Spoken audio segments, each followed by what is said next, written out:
Hello guys, welcome on your YouTube channel Competeria. Competeria education channel आप सभी विद्यार्थियों का हार्दिक स्वागत एवं अभिनंदन करता है।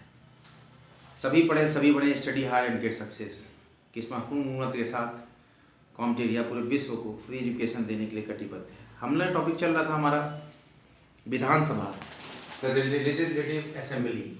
देखिए, हम उन्हीं विशेष टॉपिकों को पढ़ेंगे और उसके महत्वपूर्ण निष्कर्ष को निकालेंगे कि किस प्रकार से प्रश्न जो है ट्रैक होते हैं यूपीएससी में, पब्लिक सर्विस कमीशन में, एसएससी एग्जाम्स में और ट्रिपल एसबी एग्जाम में। जो लेजिस्लेटिव असेंबली होता है, कोई भी जो लेजिस्लेटिव असेंबली होता है किसी भी स्टेट का, वो बहुत ही लोकप्रिय सदन होता है। क्या होता है? बहुत ही लोकप्रिय सदन होता है किसी भी राज्य का।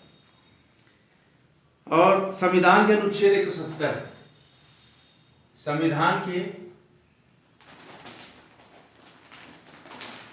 अनुच्छेद 170, संविधान के अनुच्छेद 170 के अनुसार किसी राज्य के विधानसभा की अधिकतम संख्या 500 है।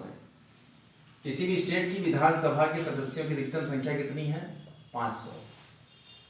और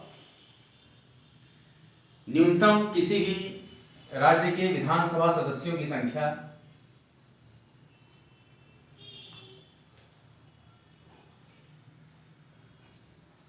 60 होती है। याद रखिएगा, किसी भी राज्य के विधानसभा के सदस्यों की अधिकतम संख्या 500 होती है और किसी भी राज्य के विधानसभा की लेजिस्लेटिव असेंबली के मेंबर्स की न्यूनतम संख्या क्या होती है? 60 होगी। 60 से कम नहीं होगा। अब भारत में किसी भी राज्य का देख लीजिए। और क्या विशेषता होती है? संविधान के अनुच्छेद 371, फिर से कॉन्स्टिट्यूशन कहता है आर्टिकल 371, ये क्या कहता है? संविधान के अनुच्छेद 371 के विभिन्न खंडों में कुछ राज्यों के विशेष प्रावधान प्राप्त हैं। उसके तहत, उस प्रावधानों के तहत कहीं कहीं सदस्यों की संख्या 60 से कम है। अकॉर्डिंग टू आर्टिकल 371, बिलो 60 भी मेंबर ऑफ पार्लियामेंट की संख्या, मेंबर ऑफ लेजिस्लेटिव असेंबली की संख्या हो सकती है। किस आर्टिकल के तहत? आर्टिकल 371।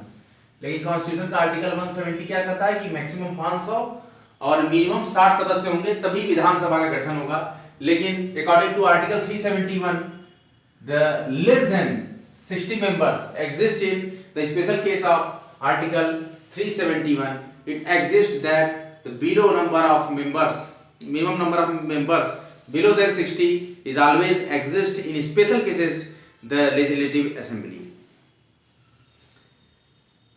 और विधानसभा का विघटन जो होता है, इसकी परिस्थितियां क्या है?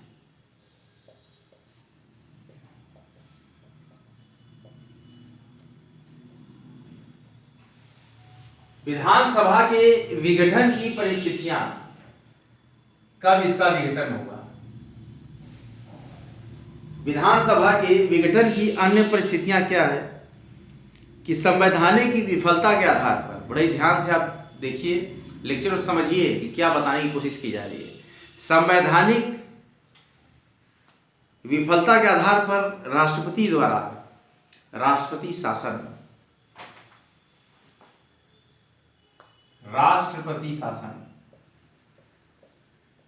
लागू होता है।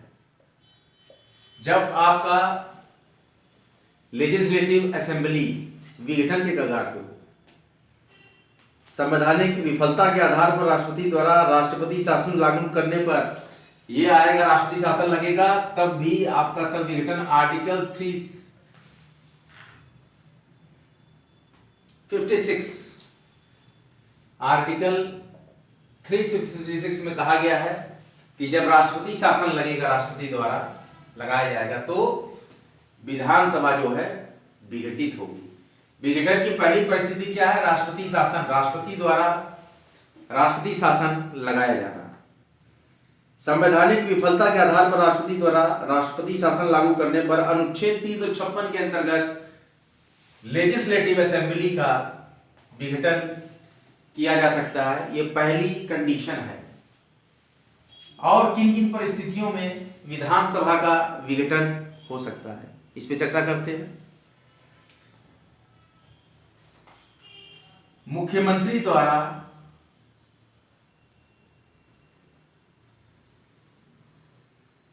रिजाइन कर देने पर, the resignation of CM of any state is cause is reason for,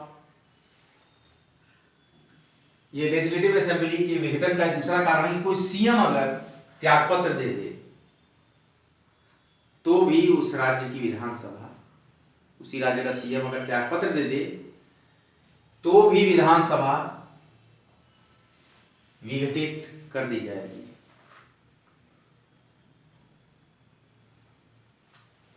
और जो कि बहुत ही पॉपुलर रीजन है, क्योंकि आप जानते हैं, गेस करिए, कमेंट बॉक्स में कमेंट कीजिएगा कि क्या मैं बताना चाह रहा हूं। मैं कमेंट्स आपके देख लूंगा। देखिए, सत्ता पक्ष के द्वारा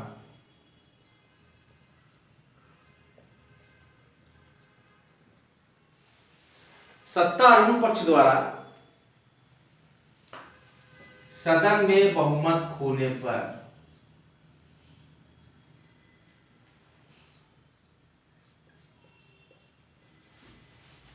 विधानसभा का विघटन हो जाता है। सत्ताधारी या सत्तारूढ़ पक्ष द्वारा सदन में अपना बहुमत खो देने पर, कहा गया कि बहुमत सिद्ध करिए, शक्ति दिखाइए अपनी, कि मान लीजिए 403 सीट है तो बहुमत दिखाइए। आप बहुमत नहीं दिखा पाए 403 के सापेक्ष, आप अपना लेजिस्लेटिव असेंबली को क्या किया जाएगा, विघटित कर दिया जाएगा उस केस में। क्योंकि जो पार्टी सरकार चला रही है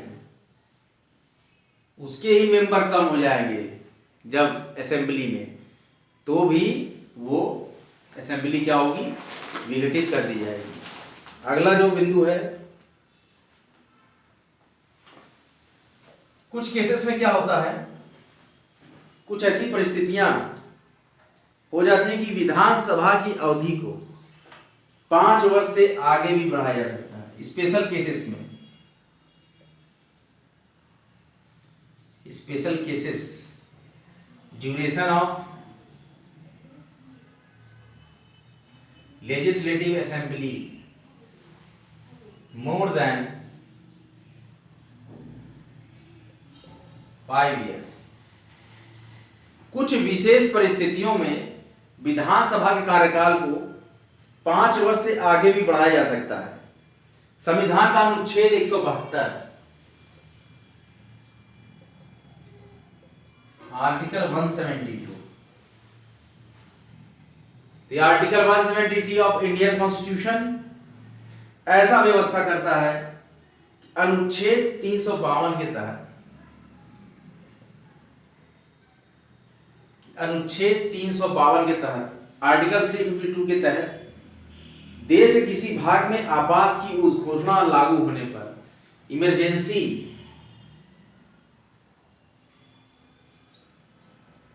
इन एनी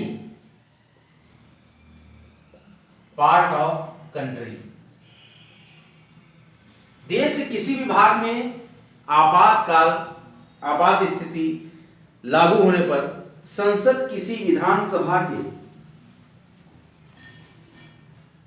संसद किसी विधानसभा के, पार्लियामेंट हैव पावर्स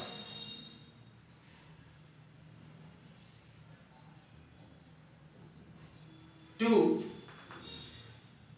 कार्यकाल को किसी ऐसी अवधि के लिए बढ़ा सकेगी, to increase the value of period of legislative assembly, जो एक बार में 1 वर्ष से अधिक न हो, not more than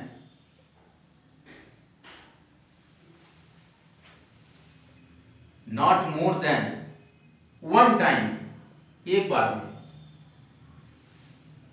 for 1 year, एक बार में एक साल बढ़ा सकती है।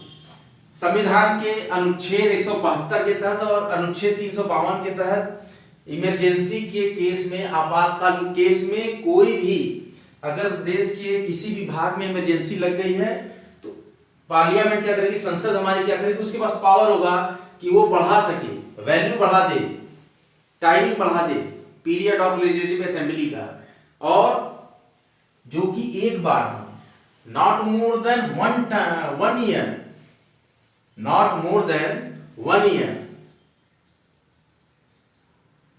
इन वन टाइम, एक बार में एक साल से ज्यादा नहीं बढ़ा सकती, लेकिन दूसरे बार में फिर एक साल को बढ़ा सकती है। ऐसा मतलब सिर्फ एक साल के लिए बढ़ेगी। एक बार ऐसा कह देगी कि आपातकाल लगा है, एक साल तक के लिए ये सदन हाउस चलेगा, यथावत जो सरकार चल रही है। फिर उसके बाद पता लगा कि इमरजेंसी की घटनाएं और हो गई और जरूरत है सरकार को आपातकाल लगाने की, तो फिर दूसरी बार वो घोषणा करेगा, तो फिर अगले एक साल के लिए या 1 महीने के लिए या 1 दिन के लिए या 10 दिन के लिए, मतलब अधिकतम 1 साल के लिए एक बार में संसद को पावर होती है कि उस राज्य की विधानसभा को बढ़ाने का पूरा पावर संसद अपने अंतर्गत रखता है। और इस पर एक बहुत ही अच्छा चर्चा है,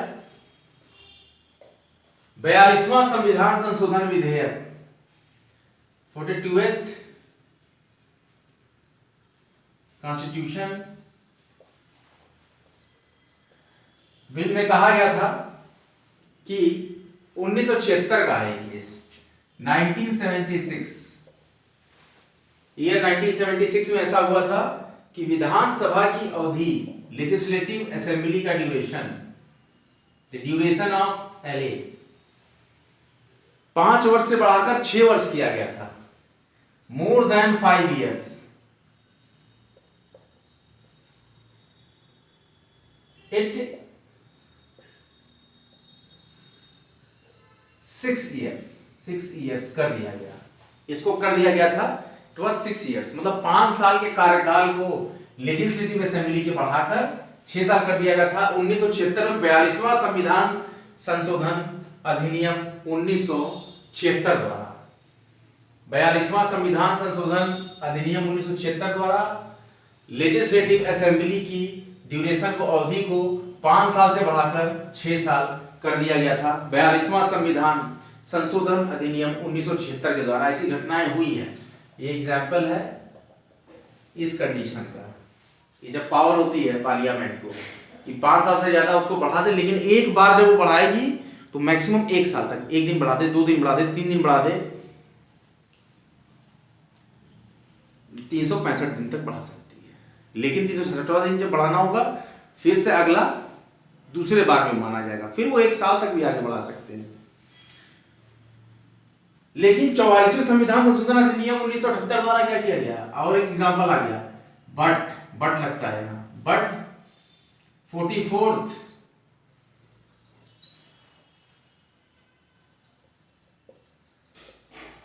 में क्या किया गया है, 44वें संविधान संशोधन अधिनियम 1978 द्वारा इसे पुनः 5 वर्ष कर दिया गया। It will be,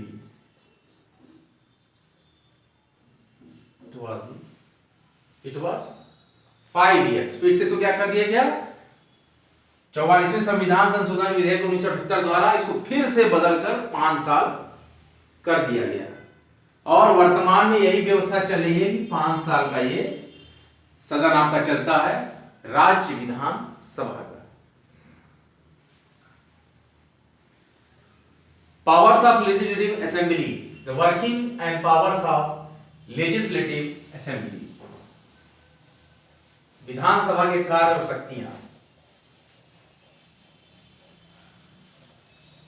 competitive education channel पूरी तरह समर्पित है विद्यार्थियों के प्रोफिशिएंसी को निखारने के लिए।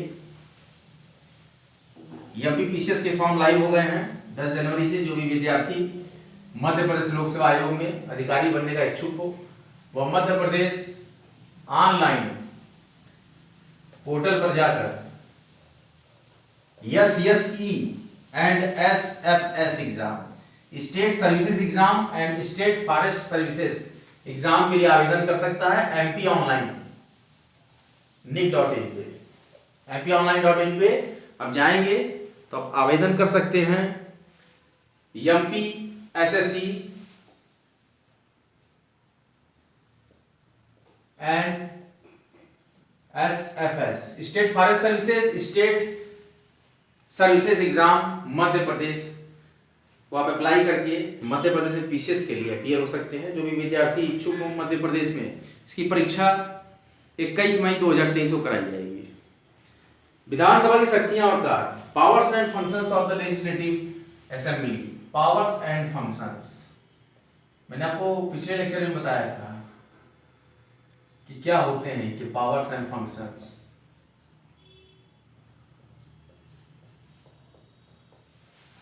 Powers and functions of legislative assembly.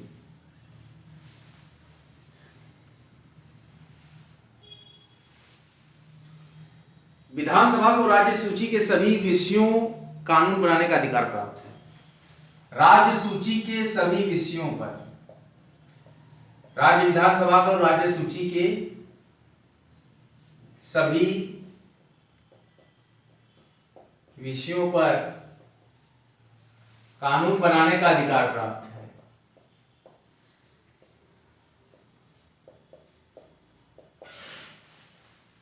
राज्य सूची के सभी विषयों पर कानून बनाने का अधिकार प्राप्त होता है और विधानसभा समवर्ती सूची के विषयों पर भी कानून बना सकती है।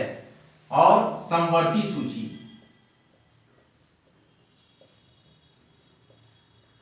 पर भी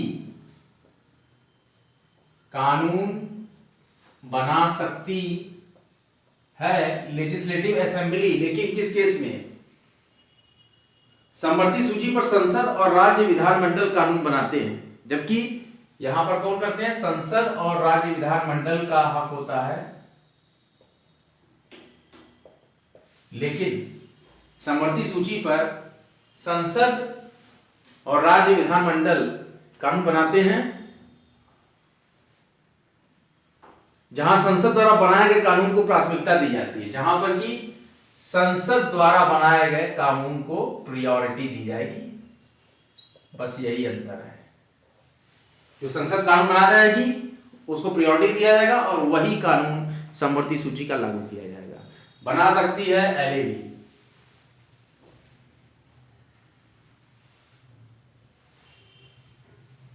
राज्य सूची में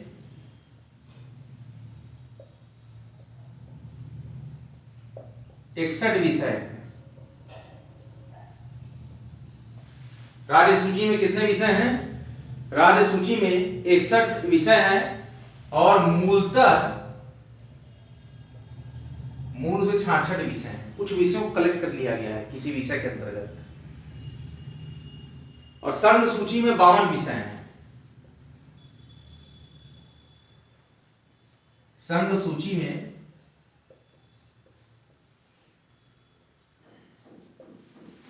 जबकि संघ सूची में क्या है? 52 विषय है।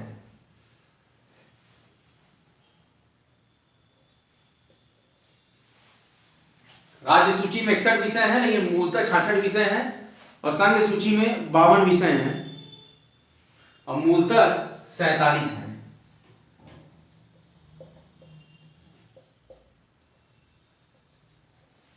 अब जैसे 47 हैं तो इसमें 47 है, 47 47C, 47D, 47E, ये जो 5 बढ़े तो इसको अगर हमने संख्या में ले लिया तो ये 48, 49, 50, 51, 52 या 46 का कोई है अमेंडमेंट तो वो लेके 52 हो गया। लेकिन मूलतः कितने? 47 है संघ सूची में। अब द्विसदनीय विधानमंडल, विधानसभा और विधान परिषद। द्विसदनीय विधानमंडल में यदि कोई विधेयक पेश किया जाता है, द्विसदनीय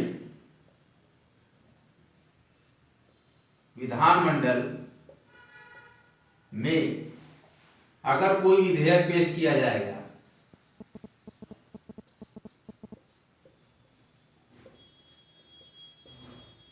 तो क्या करना होगा? द्विसदनी विधानमंडल में यदि कोई विधेयक पेश किया जाता है तो वह विधान परिषद से होकर जाता है, तो वो विधान परिषद से होकर जाता है। विधानसभा के सदस्यों के समर्थन के द्वारा और उनके बहुमत द्वारा पारित करने के पहले वो विधान परिषद में भेजा जाता है। विधान परिषद उस पर सहमति देता है तो फिर वो कानून बनता है राज्य में। इसी प्रकार संसद द्वारा पारित करके भेजा जाता है, राज्यसभा के सदस्यों द्वारा अनुमोदित किया जाता है, एक्सेप्ट किया जाता है, तब वो बनता है कानून केंद्र में। एक छोटा सा टॉपिक है, इसको क्लियर कर लीजिए आप। इस प्रकार से कोई विधेयक जाता है। अब अगर विधान परिषद उस विधेयक को रोक दे,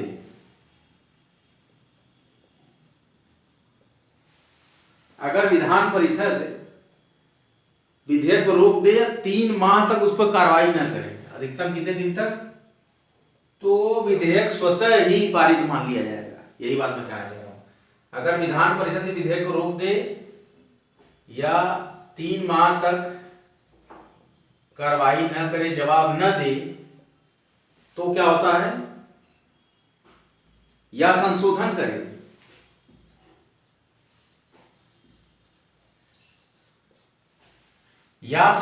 करे, तो यदि विधानसभा मंजूर न हो,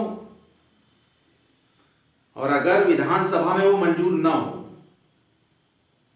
तो विधानसभा उस विधेयक को दोबारा पारित करती है, अगेन।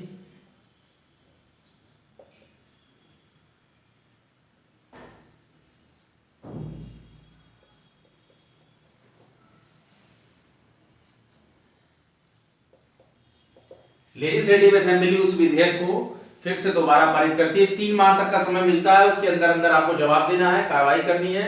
या तो अगर विधान परिषद उस विधेयक को रोक देता है या 3 माह से ज्यादा समय तक अपने पास रख लेता है, तो विधेयक निरस्त कर दिया जाता है और फिर से पुनः विधेयक पारित किया जाता है। पुनः विधेयक पारित किया जाता है विधानसभा द्वारा।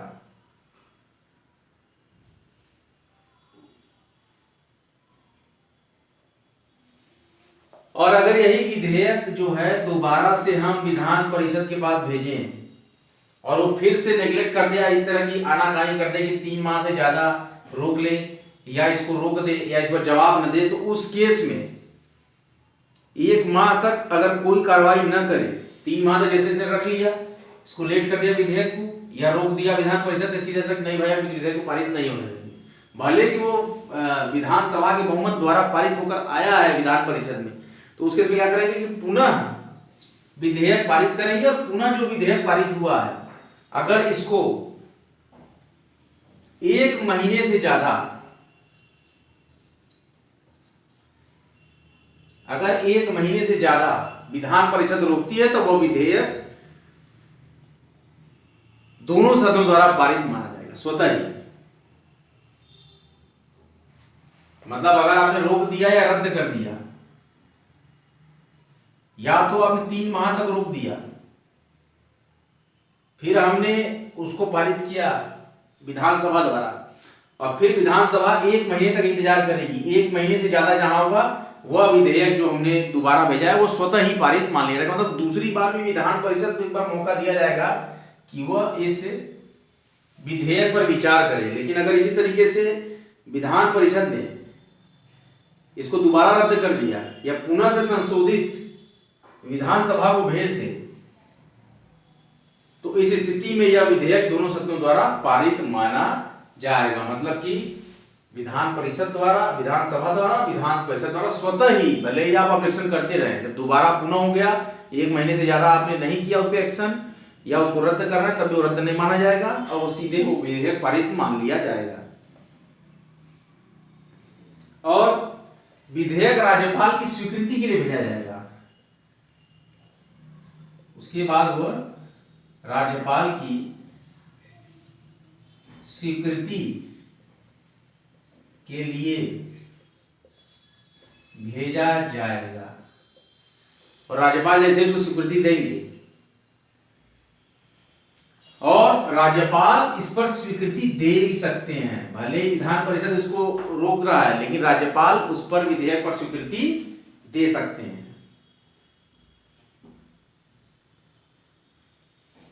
और या तो राज्यपाल क्या कर सकते हैं कि राष्ट्रपति के विचारार्थ भी उस विधेयक को रख सकते हैं। राष्ट्रपति के विचार करने के लिए भी राज्यपाल दे देंगे राष्ट्रपति को, महामहिम को, और फिर राष्ट्रपति के विचारार्थ रख सकते हैं और पुनर्विचार के लिए सदन के पास वापस लौटा सकते हैं। और राष्ट्रपति विचारार्थ हो जाएगा एक टॉपिक इसमें से, और दूसरा एक काम क्या कर सकते हैं महामहिम राज्यपाल कि उसको पुनर्विचार के लिए सदन में लौटा सकते हैं। अगर उनको नहीं समझ में आता है कि ऐसा नहीं होना चाहिए, पुनर्विचार के लिए लौटाना या राष्ट्रपति के विचारार्थ उस विधेयक को छोड़ देना राष्ट्रपति के लिए। और यदि विधानमंडल द्वारा पुनः विधेयक को संशोधित किए या बिना संशोधित किए राज्यपाल के पास भेजा जाता है, अगर यह फिर से अब ये पुनर्विचार के लिए लौटा दिया गया, किसके पास? विधानमंडल के पास। अब फिर अगर विधानमंडल ने फिर से एक ऐसा कार्यक्रम किया, पुनः विधेयक को संशोधित किए अथवा बिना संशोधित किए राज्यपाल के पास भेज दिया, तो राज्यपाल को अपनी स्वीकृति देनी पड़ती है। तो अगर इन्होंने फिर से अब इनके पास गया, अब इन्होंने फिर से इसी विधेयक को वापस भेज दिया, नहीं विचार किया इस पर, तो फिर यहाँ पे राज्यपाल को इसी विधेयक को बाध्य है राज्यपाल कि इसी विधेयक को उनको पारित करना पड़ेगा, यानी अपनी स्वीकृति देनी पड़ेगी। राज्यपाल बाध्य हो जाते हैं उस केस में। जब विधेयक को राज्यपाल द्वारा राष्ट्रपति के विचारार्थ रख दिया जाता है, तो इस पर राज्यपाल की सहमति की आवश्यकता नहीं होती है, बल्कि राष्ट्रपति के सहमति की आवश्यकता होती है। जो कंडीशन थी कि राज्यपाल ने राष्ट्रपति के विचारार्थ अगर मामले को भेज दिया, तो उसके लिए राष्ट्रपति की सहमति की आवश्यकता होती है, न कि राज्यपाल की। अगर राष्ट्रपति सहमति दे देते हैं तो वहां से राज्यपाल का रोल खत्म हो जाता है और वो विधेयक पारित मान लिया जाता है। अगर ये विधेयक फिर से वापस लौटा दिया गया पुनर्विचार के लिए, और फिर विधानमंडल ने मिलकर फिर से इसको भेजा, तो फिर राज्यपाल बाध्य है इस विधेयक को पारित करने के लिए। बने रहे, जमे रहें हमारे महत्वपूर्ण एजुकेशन चैनल कॉम्पिटेरिया में, और इसी तरह के रोचक प्रश्नों की श्रृंखलाएं आप प्राप्त करते रहें। इसी तरह हमारा स्नेह बना रहे और बराबर चलता रहेगा हमारा यह महत्वपूर्ण शिक्षा प्रति शिक्षा का आयाम। इस आयाम तक हम पहुंचे हैं। मुफ्त शिक्षा का हम प्रचार एवं प्रसार कर रहे हैं, और हम कटिबद्ध हैं कि जो विद्यार्थी नहीं पा रहे हैं ओरिजिनल कंटेंट्स, स्पेशल कंटेंट्स किन्हीं कारणों से, उसी के लिए मैं उपस्थित हूँ यहाँ पर ऑनलाइन माध्यम से आपके समक्ष। सभी विद्यार्थियों के लिए हम सटीक एवं संशोधित कंटेंट, और जो कि प्रश्न सीधे एग्जामिनेशन में आपको मिलेंगे, ऐसे प्रश्नों पर कॉम्पिटेरिया अनुसंधान कर रहा है, और ऐसे ही महत्वपूर्ण टॉपिक को ब्रीफली डिस्कस करेगा कॉम्पिटेरिया। हमने जम्मू कश्मीर पुनर्गठन अधिनियम 2019, विधानसभा की शक्तियां, पावर्स, विधानसभा की सभी विशेषताएं अनुच्छेद धाराओं के तहत पढ़ी, और उसके बाद पूरी तरीके से एक सिंपल फॉर्मेट में हमने विधानसभा के सभी फंक्शंस को और विधानसभा के सभी पावर्स को यहाँ ब्रीफली डिस्कस किया। आगे भी यह टॉपिक चलता रहेगा, और हम देखते रहेंगे कि कहाँ से प्रश्नों में ज़्यादा कन्फ्यूज़न क्रिएट होती है विद्यार्थियों के समक्ष। कॉम्पिटेरिया एजुकेशन चैनल आप सभी विद्यार्थियों का हार्दिक स्वागत एवं अभिनंदन करता है।